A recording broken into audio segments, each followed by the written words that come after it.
ओम नमो भगवते वासुदेवाय नमः। आज हम बात करेंगे इंदिरा एकादशी क्या है। इंदिरा एकादशी आश्विन कृष्ण पक्ष की एकादशी इंदिरा एकादशी कहलाती है।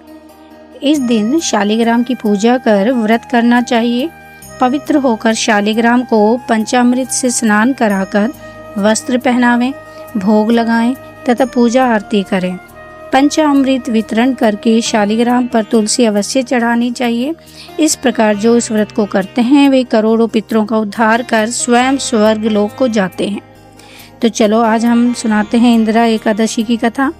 एक समय राजा इंद्रसेन महिष्मती नगरी में राज्य करते थे। उनके माता पिता दिवंगत हो चुके थे। अकस्मात एक दिन उन्हें स्वप्न हुआ कि तुम्हारे माता पिता यमलोक में कष्ट भोग रहे हैं। निद्रा भंग होने पर वे चिंतित हुए कि किस प्रकार इस यातना से पितरों को मुक्त किया जाए। इस विषय पर मंत्री से परामर्श किया। मंत्री ने विद्वानों को बुलाकर पूछने की सलाह दी। राजा ने ऐसा ही किया।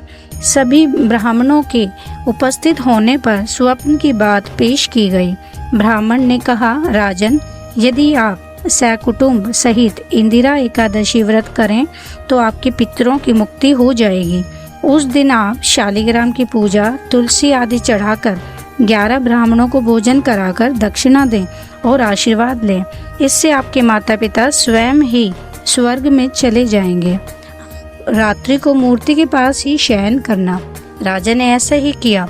जब मंदिर में सो रहा था तभी भगवान के दर्शन हुए और उन्होंने कहा कि हे राजा, व्रत के प्रभाव से मेरे सभी पितृ स्वर्ग को पहुंच गए।